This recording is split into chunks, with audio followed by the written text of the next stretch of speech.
Yes, thank you. Good afternoon. Welcome to everybody here in the audience and also back at home. Welcome to the talk about the .NET Community Toolkits. Okay, I'm Johan Smarius, and well, I've been doing some software development for quite some while, more than a quarter of a century, even close to 30 years. I'm quite passionate about .NET. I've been using .NET since, well, the beta versions of 1.0 came out, and that was around 2001. I have worked as a number of things. I've done some teaching at the Advanced University of Applied Sciences. I also am a consultant trainer for my own company, GMX Software Solutions. But a better part of my work week, I work for Berkeley as lead Microsoft development consultant. Okay, and I'm here to help. I like to share my knowledge. So I have all kinds of stuff that I do to present content, my blog, YouTube, Udemy. I speak at events like this, but I also write all kinds of technical articles. Okay, but that's enough about me. What are we going to do today? Well, I'm going to give you a small introduction into the community toolkits. But the community toolkits are here to support us as developers. So the better part of this talk will be in code, code, and another code. Unless you say that you would love to be bothered and put to sleep by PowerPoint. Okay. Who knows the community toolkits? Who has heard of them? Don't see any hands. Well, a few at the back. Well, they are not new. They've been around for quite some time. And they've migrated and moved a bit with the different technology stacks that Microsoft has introduced and have left behind during the last few years. And they're great, because what are the community toolkits? Well, actually, all kinds of code stuff coming from primarily Microsoft that don't make it in the official code base, but are still very handy to use. And what are we talking about? Well, we've got many. This is the current selection of the community toolkits available online. There's the general .NET Community Toolkit. I'll even put in laser point. That's better for people at home. The general community toolkit. Nice. What can you find? Things like that. Things like diagnostics, things like MVVM, things like high-performance computing. There's the Maui Community Toolkit. And as you might see, I'm a bit, well, I do love Maui. Who knows Maui, by the way? That gives me a good indication on the rest of the talk. Okay, just 1 hand to 3 hands. Okay, so there are a few. Don't worry, you don't have to be an expert in Maui to be able to follow the code in this talk. There's the Maui native library interop. So if you are really doing native interop, there's a community toolkit to help you with that. One of the toolkits that got recently published is .NET Aspire. Who has heard of .NET Aspire? Not that many. Well, it's difficult to explain what .NET Aspire is. It's not a framework, but it's a way from Microsoft, a set of tooling that will help you build and even deploy distributed applications. But there's only a limited set of things in the official .NET Aspire code stack. And there's a lot more in the community toolkit of them. And if you are doing WinUI 3, is there anyone doing WinUI 3? That's what I thought. There's also a toolkit for that one containing mostly extra controls. Well, what is the good part of it? It's all open source.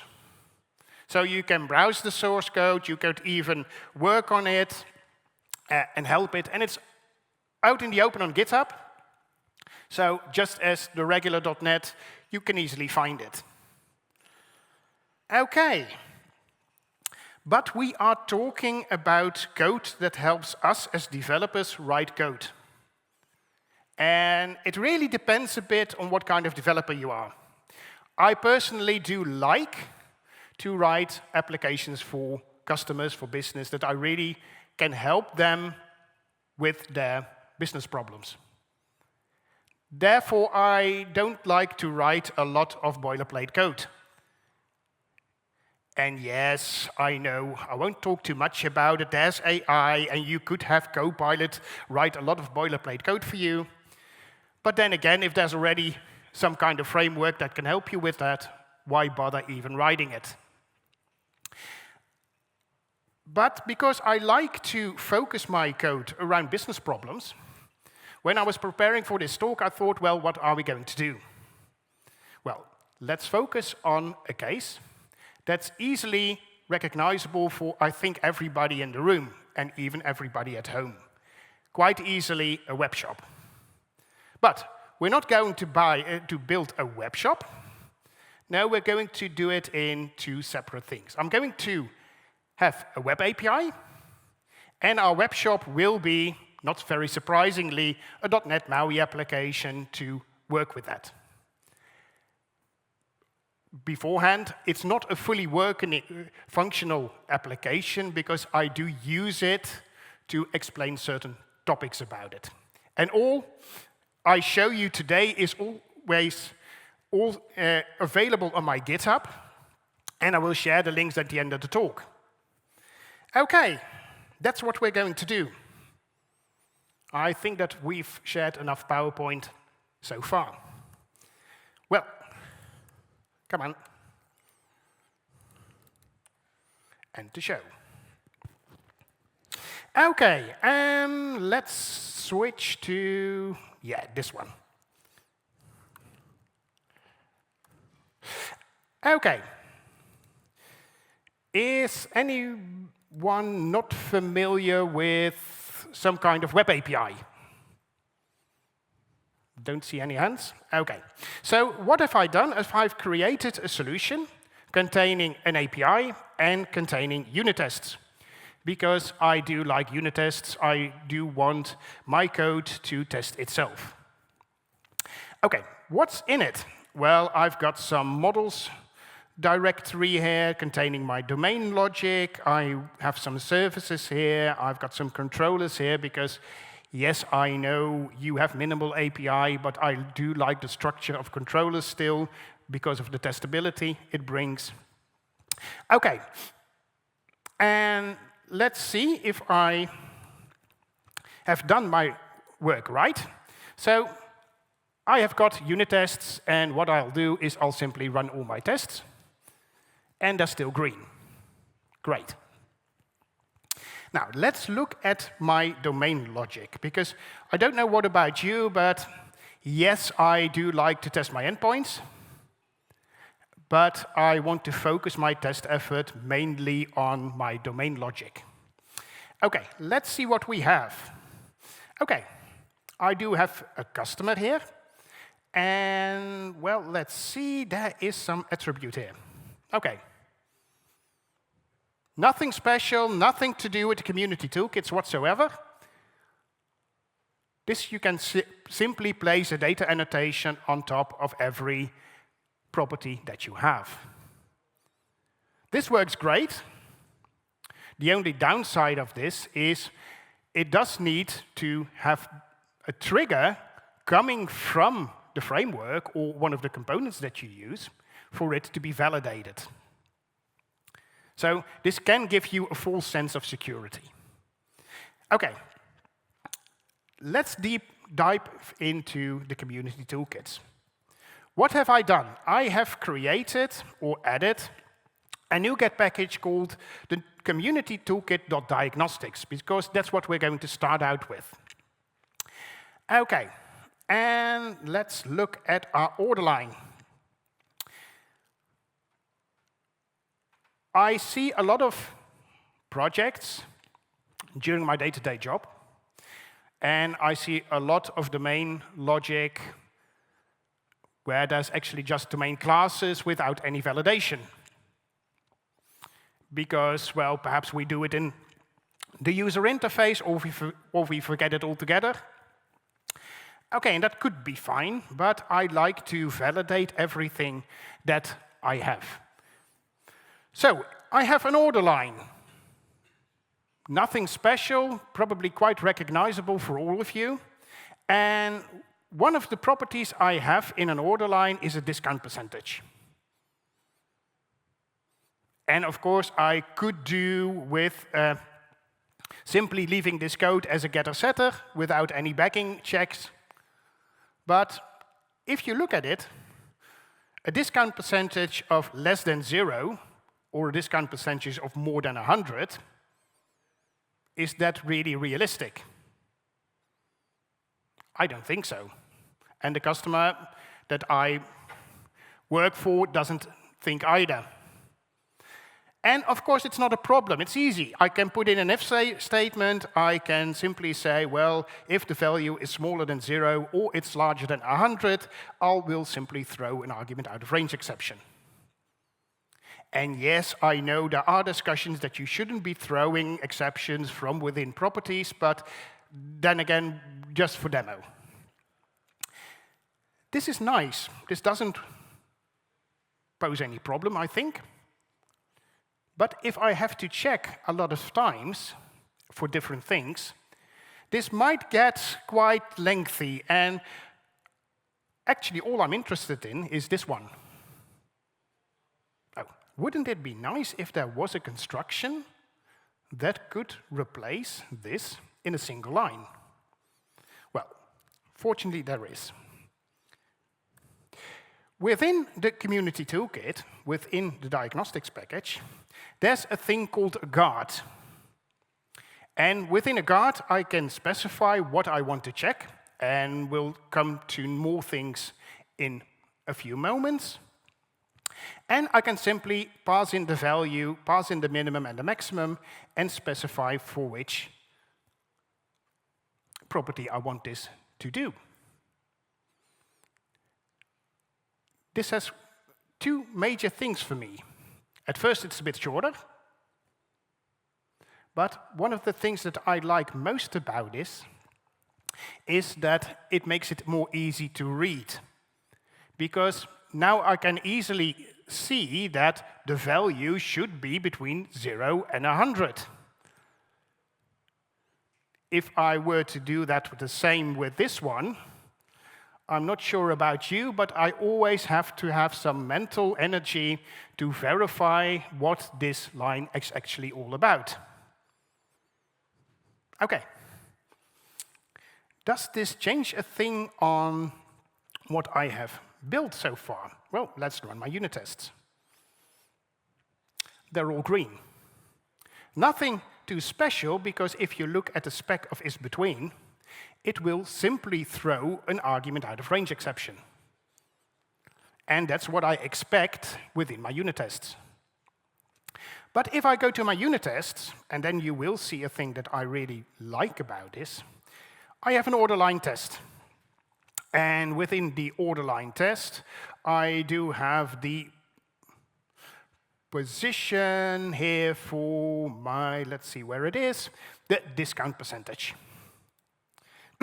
Because I can check it for a number of things. And what I want to do is I want to check it for the value of 101. So what I'm simply going to do is, no, let it fill, that's fine. Oh. Discount percentage.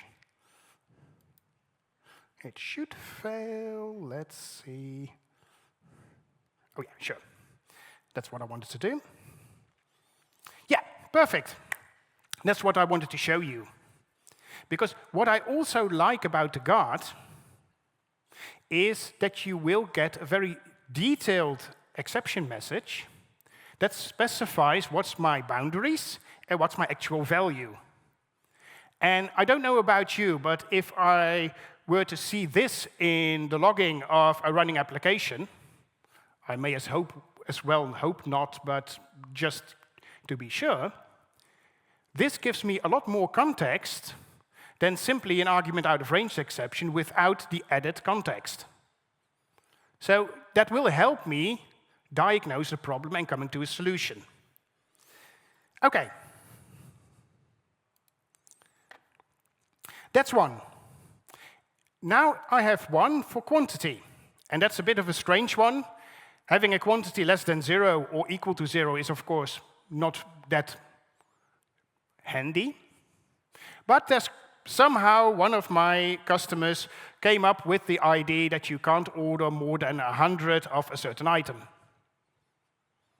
I've got no way of knowing what's the business reason behind it, but that's what my customer said, and he really wanted it in the product. Okay, now I do have a bit of a different problem, because if I have the quantity, there are two things that I have to verify. And one includes the boundary, and the other does not. Okay, is there something within guards that can help me? Well, let's simply try. Now you can see what you can all check. There's something about streaming, for collections, for task statuses, for task assignability, for is the value between. Hey, that's strange. I've got a value between or equal to. Just checking. Probably need that for the other one. Greater than, but there doesn't seem to be anything specific for my use case. Okay, that's not too bad. Because, of course, what I can do is simply say, well, I'm going to not just do one check, I'm going to do two. And that will mean that my code gets reduced from about somewhat more than 10 lines of code in just 2, which does exactly the same thing. Okay. And then this one. Did I get the right one here? Is the guard statement equivalent to my if? Don't think so. So I should use it as between or equal to. Why did I do this? I don't know how about you, but I've seen this happen a lot of times in production software, where the smaller than and equal sign and the smaller than or the larger and larger or equal are mixed up. And if you look at it in a more English context, it's easier to spot than I simply have the mathematical symbols. Okay. Nothing special so far. Okay, we're going for the order service. And despite that we, of course, have nullable reference types, I always verify and check in a method every parameter that I receive. And that can be a null check, but also, most of the time, a sanity check to make sure that I don't have a messed up value. And what you can see, I do have here an order check, so yes, it would be easy for me if I say, well, I have the guard, and I could easily check it for not null. Great. But suppose that I want something more specific to do. Well, you do see here the customer, and suppose this is some more elaborate test, I could start using what we know as a throw helper. Throw helper will help you in throwing an exception and making it a bit more efficient. Okay, so very nice. If I run my unit tests again, everything should be green. These are the simple cases. Who of you uses custom exceptions to signal domain problems? Okay. If you haven't done so yet, not a problem, but please start doing it. It really helps you to distinguish between all kinds of default exceptions and your customer domain checks. Okay, but I have a business rule that if my customer has some back payments, that you are not allowed to place a new order. Okay. Can I replace that with some kind of guard? Well, let's double check. Doesn't seem to be anything here. Well, there is. Well, I shouldn't even be knowing guard. What am I doing? Simply go for throw helper. But even then, if I look at it, you can recognize all kinds of default exceptions. But I don't see any custom exceptions, except there's one, the external exception. Let's check what that can do, because it does provide me with a means to pass in a custom exception, right? Okay. And what would be my expectation? That I do pass in an order exception, so somehow I should be able, if I catch this exception, make sure that I get the order exception returned as well. Okay, let's double check. I'll simply run my code, run all my unit tests, and see what happens. And as I expected, I have one failed unit test. And why is that? Simply because I've split it up, and I catch the order exception. And of course, there's not order exception, there's an external exception being thrown. Okay, let's do this again. Let's simply debug this one and see what happens. Okay. Oops, okay, make this a bit larger. And if I now go to this, okay, what do I see? We were talking about an order exception, right? I'm not quite sure about you, but I don't see any reference to an order exception. So within the external exception is great, not even in the inner exception. So if it's a bug or it's by design, I don't know. But it does mean that if I wanted to change my code so that it would actually use the external exception, I would lose the signaling effect of my custom domain exception.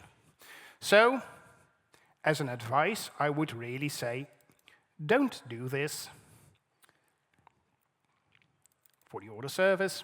Simply, if you have a custom exception, that throw helper is quite nice, but it doesn't do you much good. Okay, before we move on to another solution.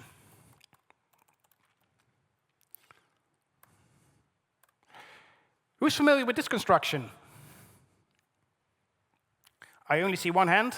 Of course, I can't see the number of hands online, but this is a built-in throw helper from the C# language, from .NET. So you will see that sometimes things in the community toolkit get developed, and sometimes they evolve a bit into the regular .NET framework. And it really depends on what you want to do. If you want to use this one, if you want to use this one, if you want to use this one. It really depends a bit also, of course, on what you want to achieve and what you're familiar with. Okay, so far for my backend. Let's move to the front end, because I think that's important as well. And let's simply close you up. And I already heard there are not that many people familiar with Maui. Okay, what's Maui all about? building multi-platform applications based on mostly XAML. You can do it in C#, but okay, not a lot of people are using it for building the markup in C#. Okay, what does my application look like? Simply, this is my great application.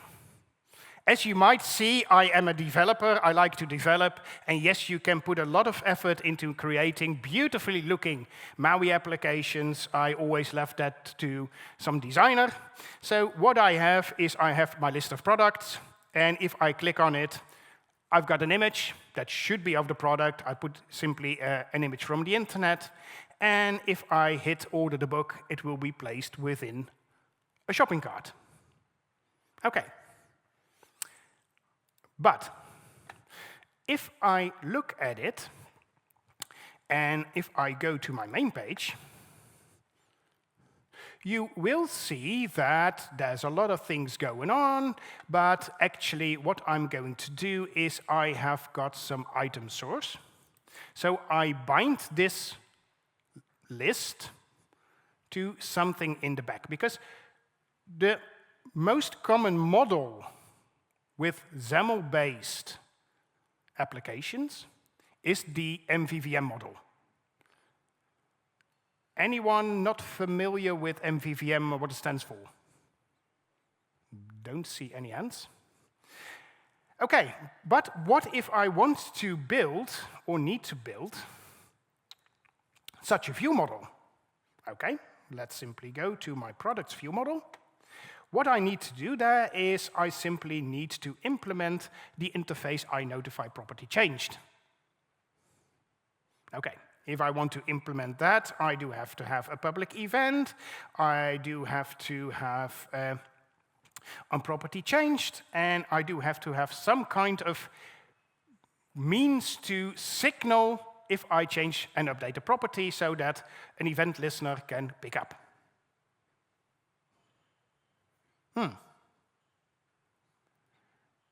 OK, but that seems to be like an awful lot of code for something that I want to achieve.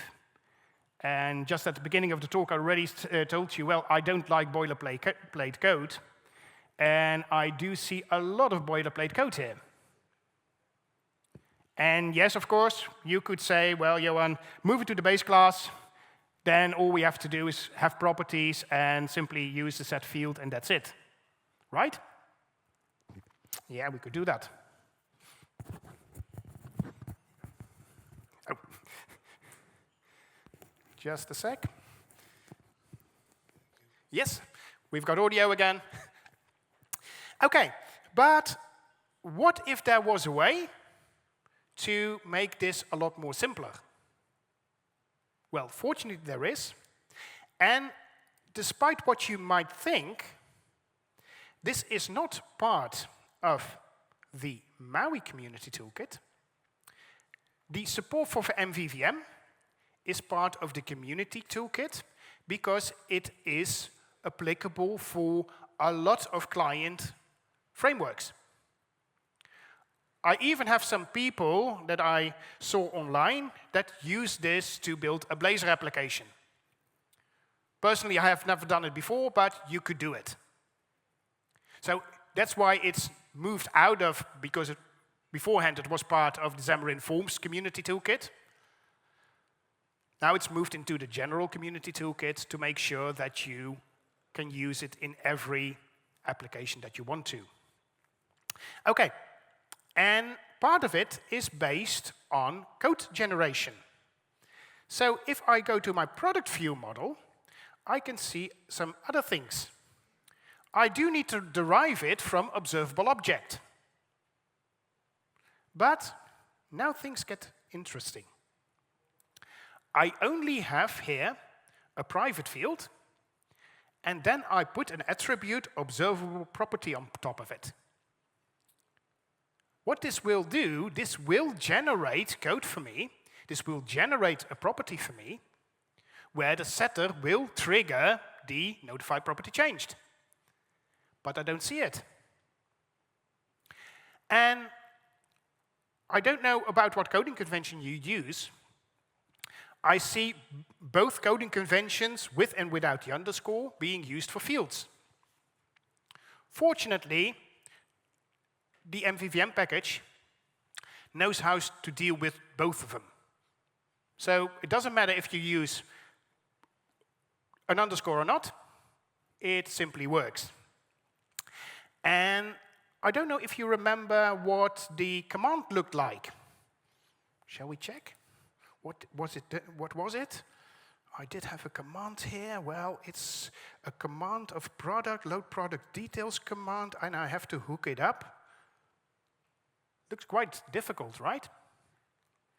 Well, all I can do with a product view model is simply create a method, add an attribute relay command on top of it, and depending if it's either async or not, it will generate an async version of it.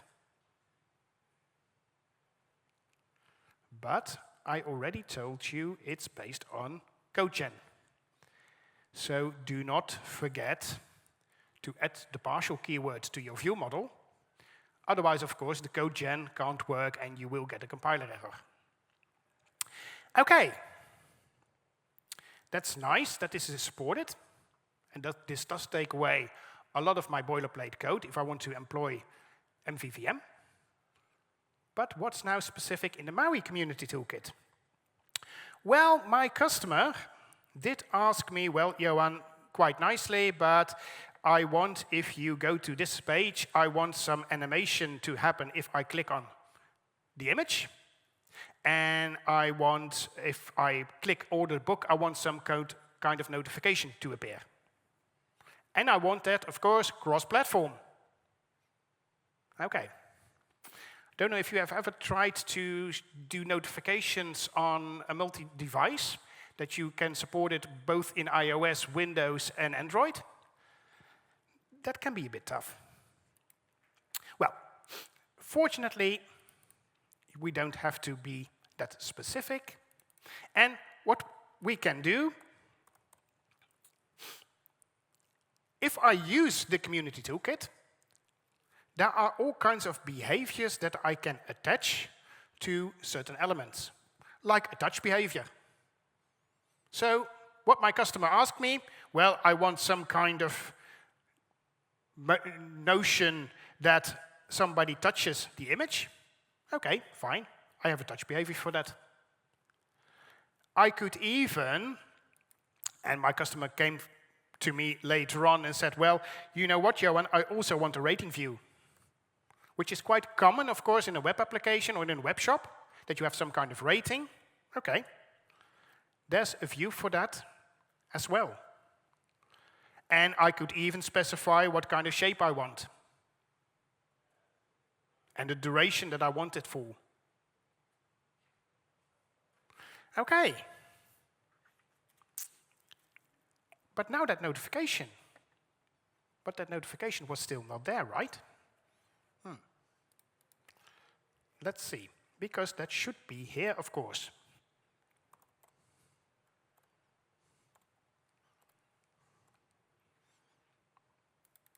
Well, there's something called a toast within the Community Toolkit.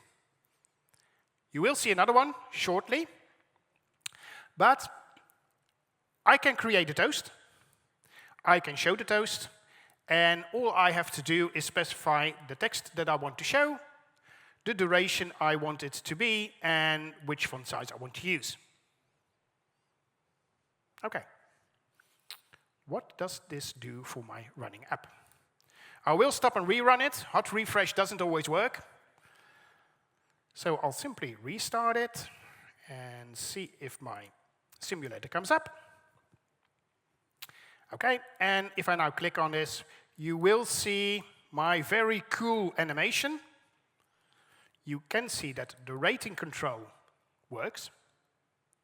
And yes, I did specify, because of course this is a bit non-standard, in my product detail, I did specify the read only to be false. Of course, normally you wouldn't do this unless you have bought the product, that you only then can leave a review, but just to show you I left this the way it was. And if I press the order this, you will see that I get the order. Okay, so that's a notification. Let's follow the line of ordering in a web application in a web shop a bit more. Because what you normally will do now is you will end up in a shopping cart. And I have to check, I don't think that I've ordered it. Yep. I go to the shopping cart. And what you of course need to do is supply some kind of customer details. Because I didn't build any logging system, we're all going to do this anonymously. And I want another notification to happen if I place an order, where the user can say, well, oops, I pressed the order, but I didn't want to do that. Okay, how can we fix that? Before I fix that, let's look at something else. Because then we won't, given the time, I already, in the backend, I specified that the quantity of every order line could not exceed 100, right? Okay. 100 is valid. 101 is not. I'll show you just in code what that does. Okay. Let's jump back to the code. And go back to my shopping cart. Yeah, I simply go do the view model. Okay. What I want to do, if I want to have customer details, I need some kind of form to get that to work, right? So I need to have some kind of XAML. Well, I need some kind of XAML to get that to work. And normally, if you really know Maui, you would expect here to have a content.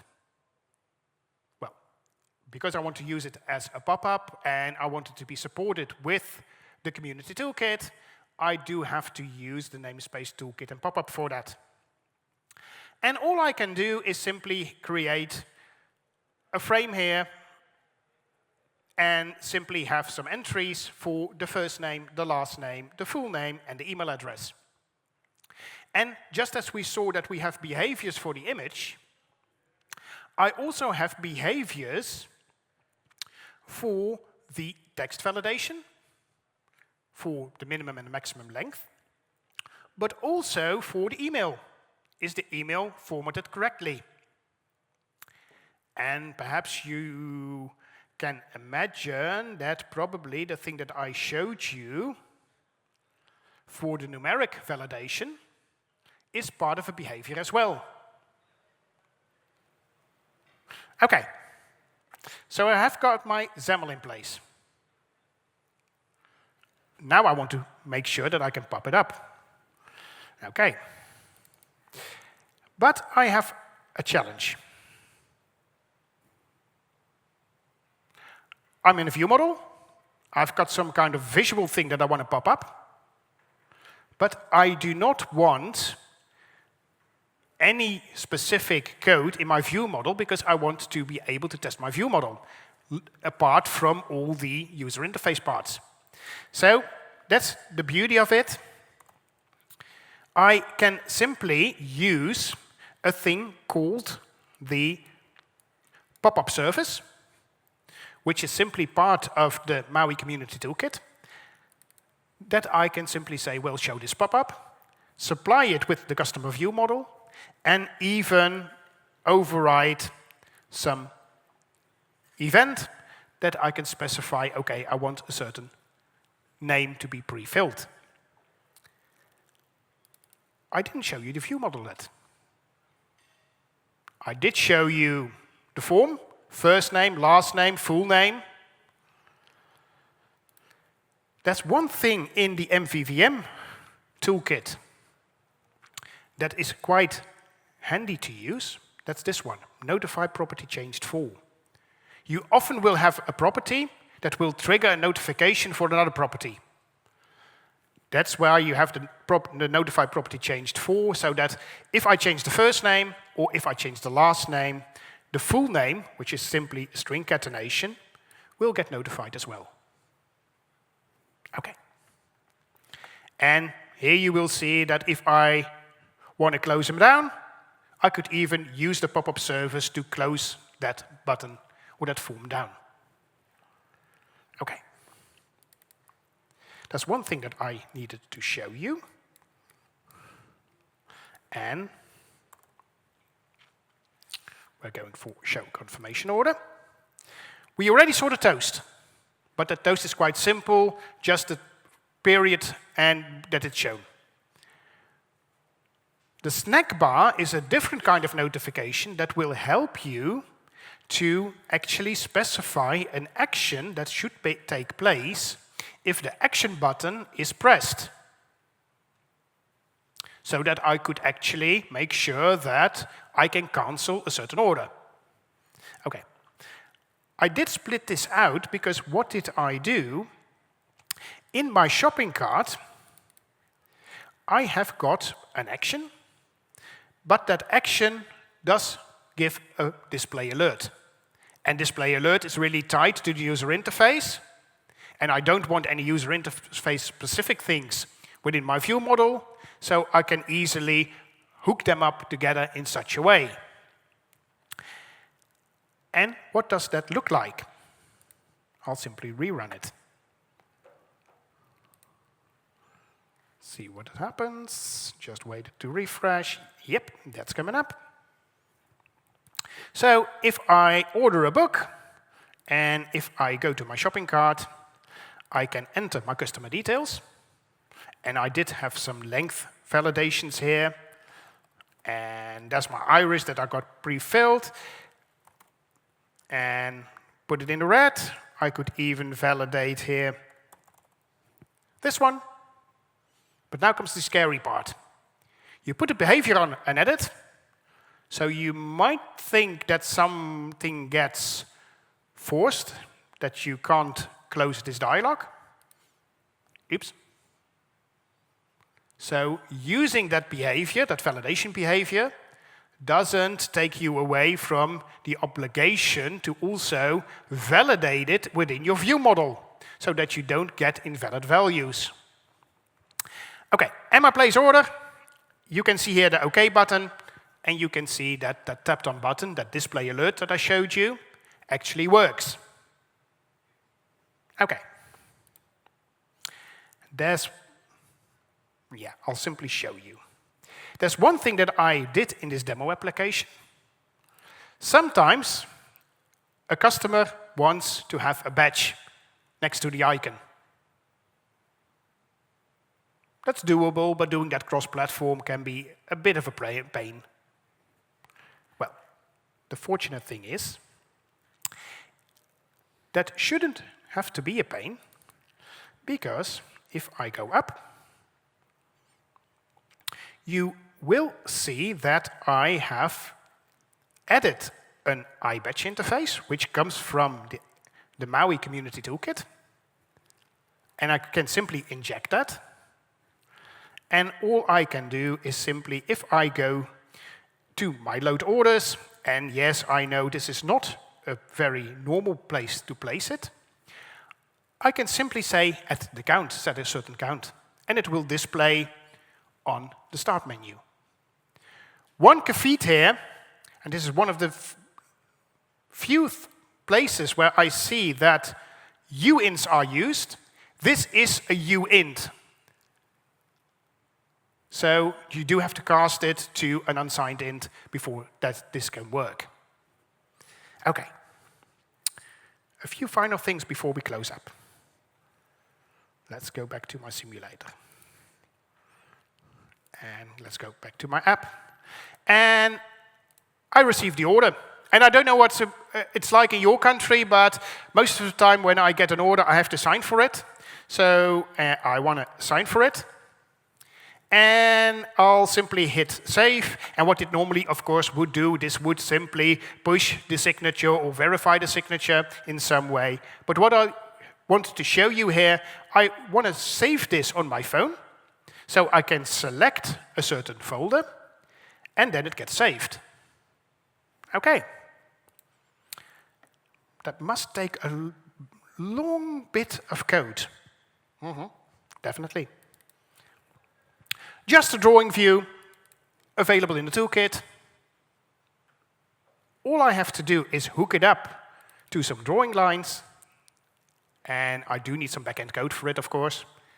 So if I go to my sign order view model, all I have to do is to get this to work is use the folder picker, works cross-platform, is to use the file saver, works cross-platform, and I can simply save my lines. And that's a specific thing because that's an observable collection of drawing lines. But that's all it takes. So you can use quite nice things within your Maui app without a lot of code. OK.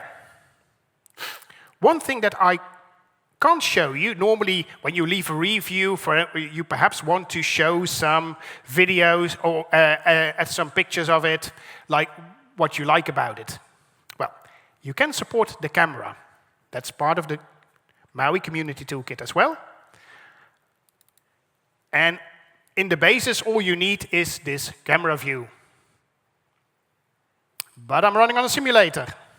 And that simulator does not have camera support, because, quite frankly, Apple doesn't allow it. Fortunately, there's something else. There's also a media element that's able to play video. So what I did last week, I simply recorded a video using the same code, but on a different machine. And, well, let's see what that looks like. Go to the video. As you can see, not a very decent video. I have no ambition to become a movie expert. But you can see quite easily how easy it is to incorporate elements that are sometimes quite hard to do, especially cross-platform, because you have to do with all the platform-specific things of iOS, Android. If you want to do it using Catalyst or Windows, it's always difficult. But the Community Toolkit will help you with it. OK, given the time, I will simply switch back to the PowerPoint. What did we see? We saw a lot of diagnostics. We saw MVVM that's supported, some kinds of alerts, behaviors that are used, some views that you can use, some folder picker, file saver. So a lot of things that are inside the Community Toolkits that you can use to easily build up an application. But there's a lot more. In the regular Community Toolkit as a high-performance package, I've got all kinds of converters that you can use for Maui, especially the event-to-command, which you really will need in every Maui application that you build.